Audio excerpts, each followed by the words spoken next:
I mean, is this really a question? Who bows to who? Nobody gon' stop for me. Here we go. Kong bows to no one. Here we go.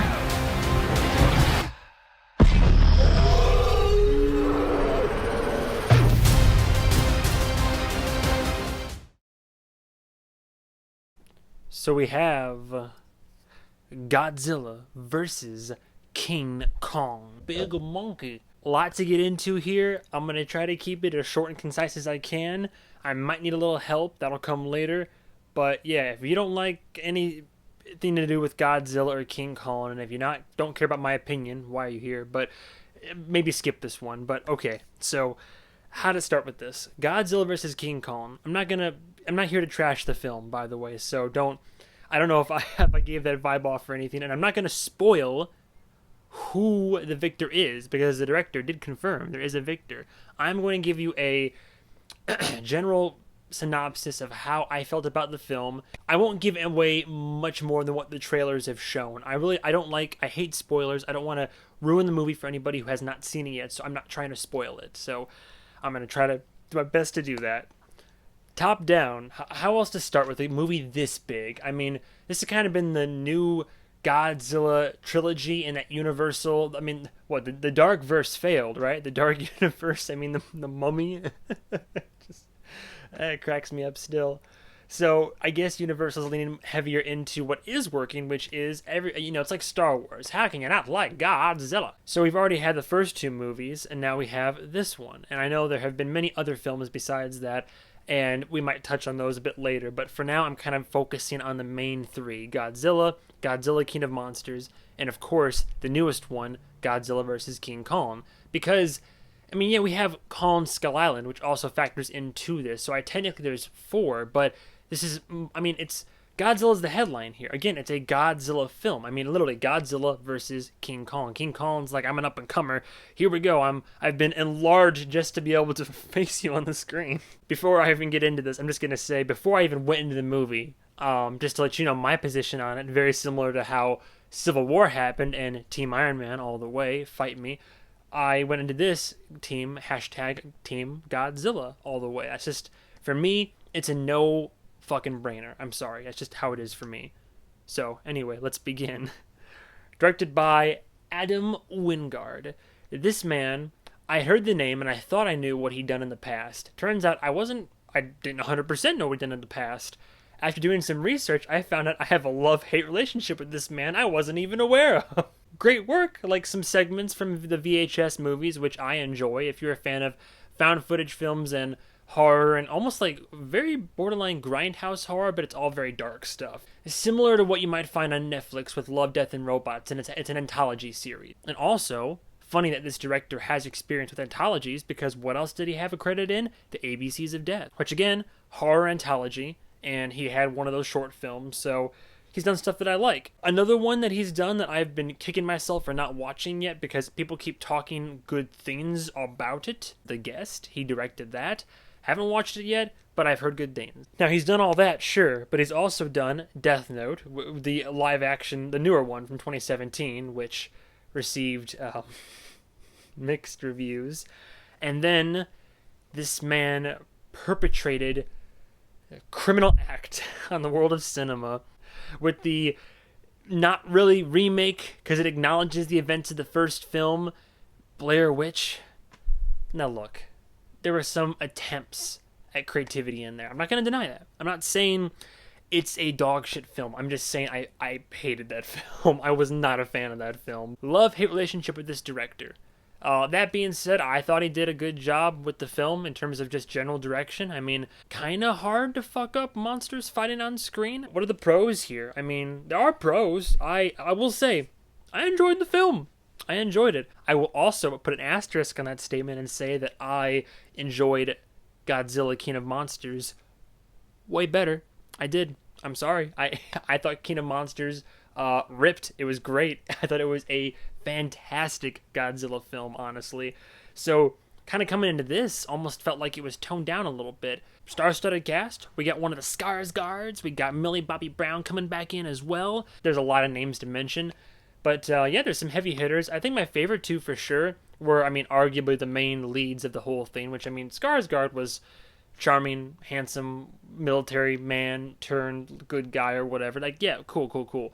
But like the mother and the daughter clearly are the ones that like are still in the show for me. I cared about them. I cared about what happened or what could happen to them. So, yeah, Millie Bobby Brown was also a crucial part, but her father, Kyle Chandler, who had a big part in the last movie, takes a major back seat. Like, the scene you see of him in the trailer is like, add that and two more scenes, and and that's it. He has like maybe, I don't know, maybe 2 minutes of total screen time. It was weird because he played a big role in the last one, and then it's just like nope, not we're good on the Chandler, man. Actors came through, no complaints about any performances. Again, I liked everybody, even and I loved how there was a surprise. Who's our villain?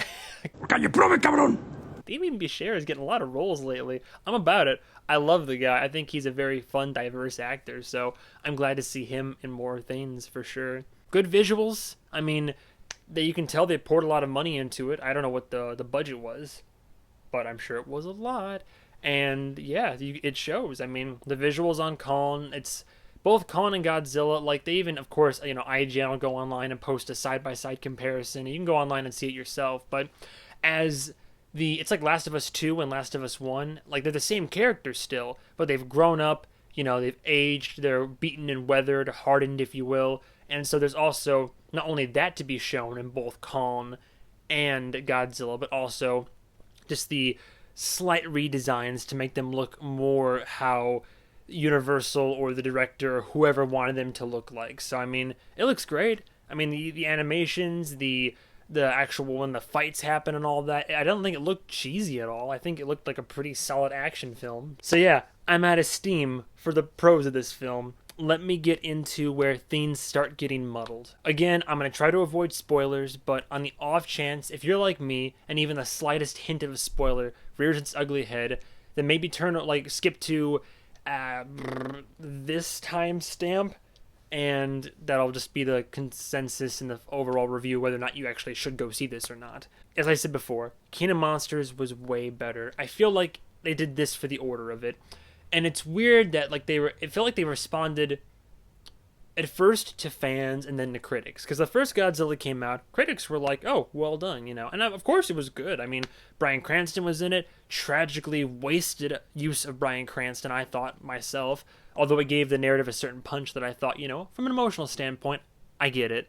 But Godzilla, the first reboot in this new trilogy, or whatever it might be, was good and solid, but people's biggest complaint was that there was too much focus on the story of it and almost no Godzilla fighting. It was almost like the first few battles that happened, and this was literally what happened in the movie. As soon as the battle started getting into it, it would literally cut away and not even show you the ensuing carnage, which is pretty frustrating. I mean, it's a case of cinematic blue balls, if you ask me, and especially in a monster fighting movie. You didn't see Pacific Rim doing that shit. No, it showed all the gory details every time that any kaiju showed up, and the Jaegers were like, all right, let's go get him again. Fan outcry was like, what the hell, guys? We wanted a Godzilla fighting movie. We had a good couple scenes here and there, but mostly at the end of Godzilla that kind of saved the day. And then Godzilla King of Monsters came along, and I mean, they brought this thing home.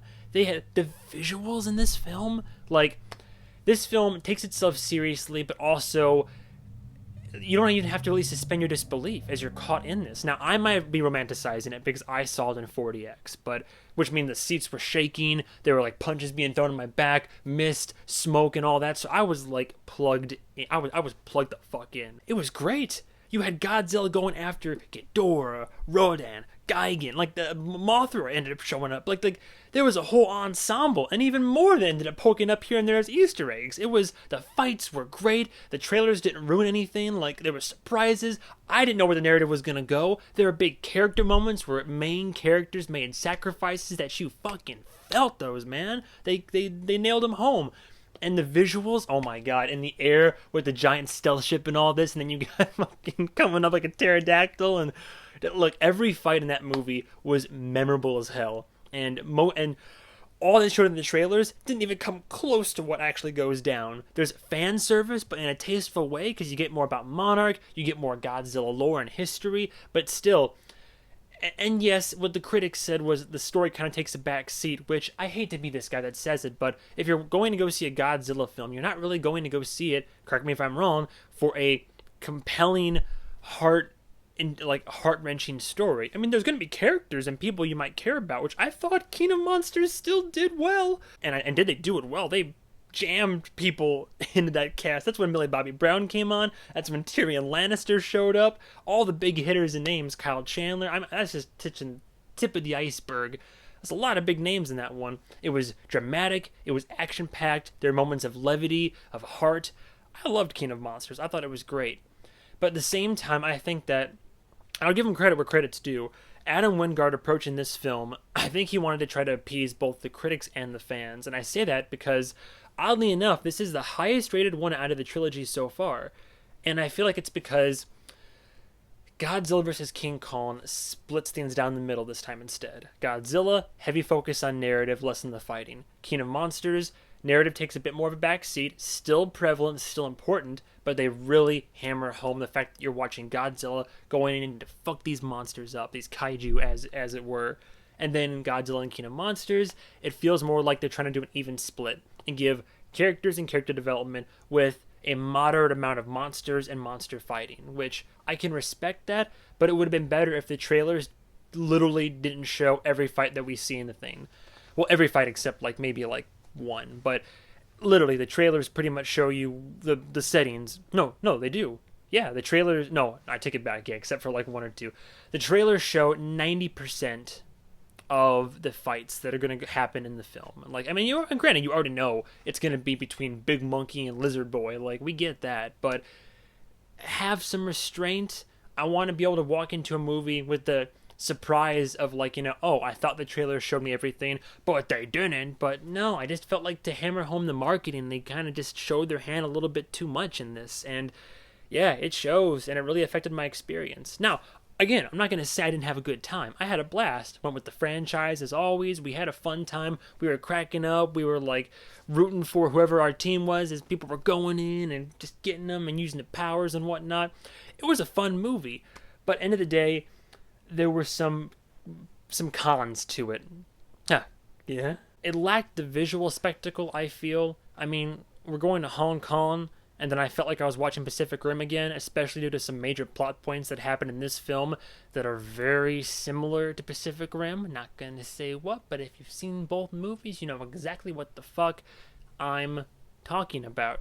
That's all I'll say. I'll pantomime it, but I mean, there are a few moments where I was like, oh, and that was it. But there weren't any mind-shattering, oh my god, he did what? Which is disappointing, because King of Monsters had a lot of that. Bunch of characters in this film that take a major backseat to the narrative. There's big characters that have huge roles to play in the progressive plot of this movie that are introduced and then have either have one scene and they're gone, or have a few scenes and then, again, they're gone. Through one way or another, they're not utilized to the extent of what they could be. It just kind of feels like, the star-studded cast of the last one, but most of the cast doesn't have that same amount of involvement. So it's kind of weird.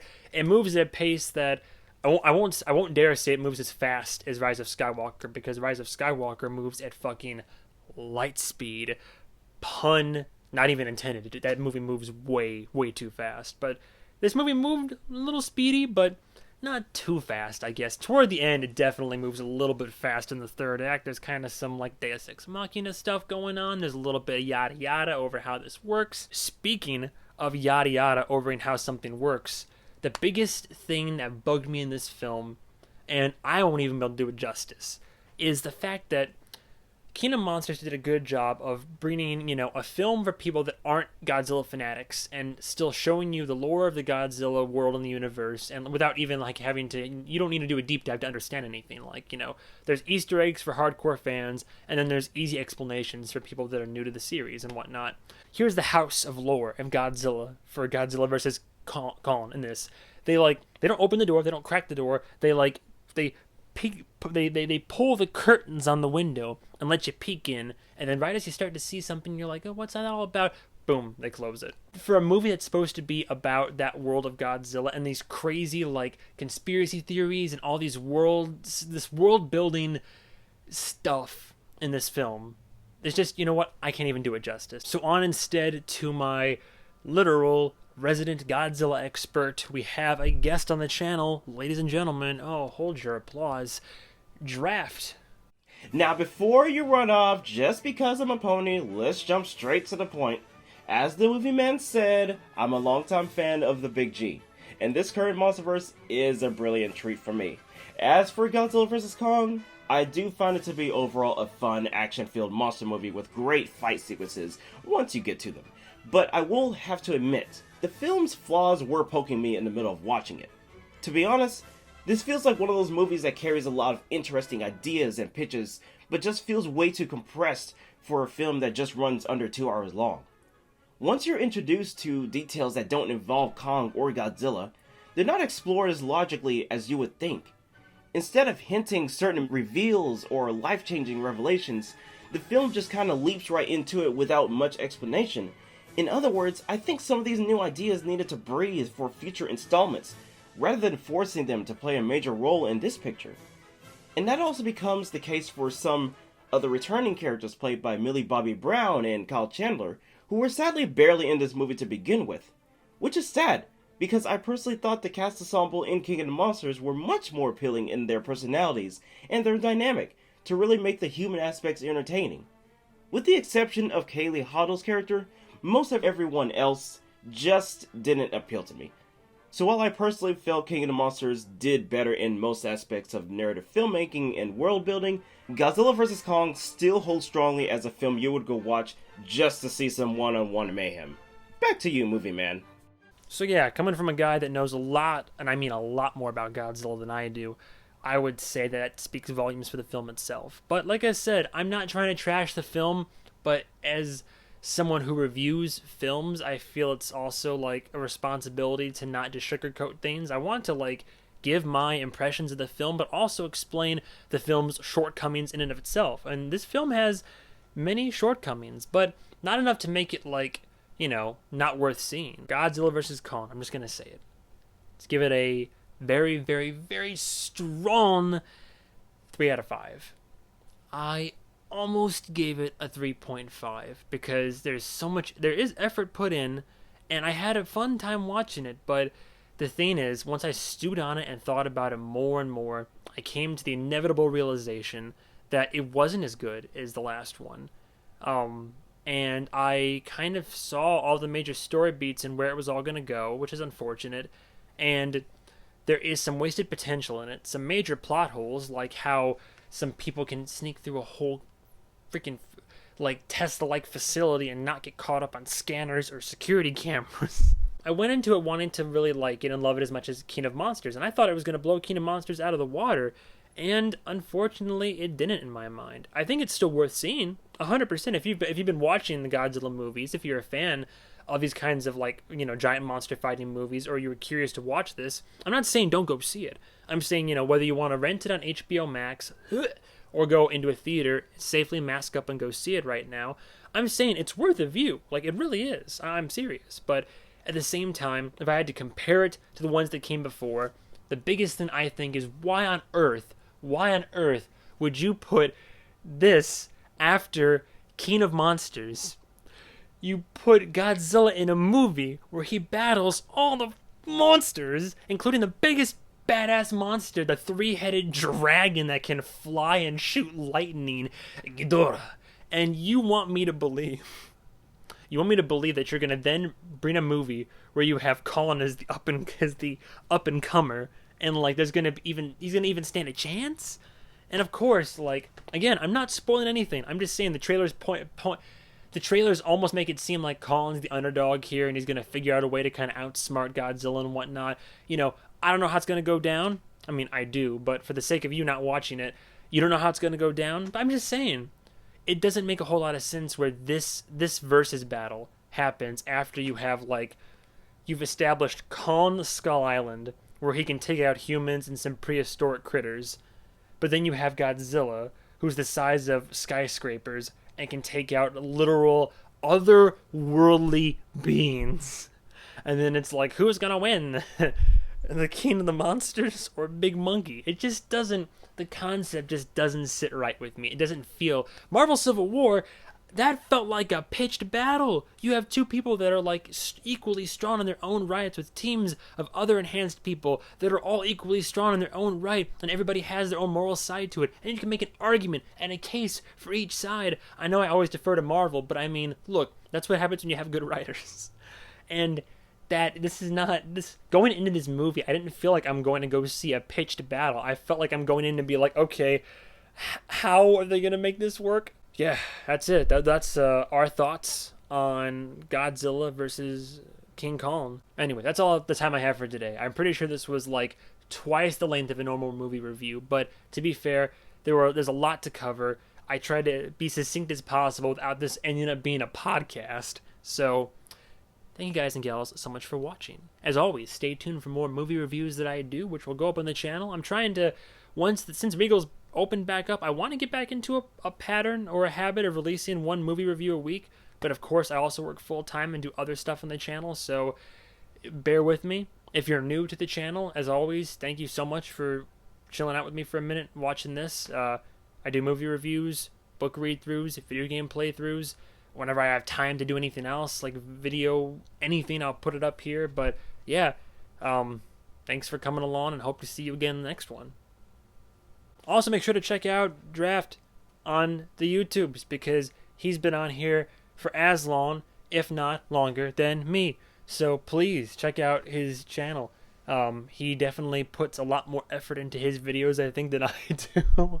That's when we first met years ago. I saw a lot of his content, and it was hilarious, honestly. It was great stuff.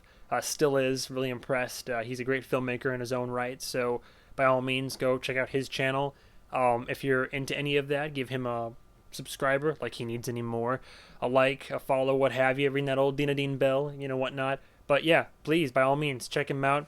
Thank you, Draft, for your collaboration in this. It was great to have another voice in one of these film reviews, as every now and then it is so destined to be, because my voice drones on and gets old after a while. So, but again, like I said, I'll see you in the next movie review that I do. So, goodbye. Goodbye. Trevor, what's wrong with me?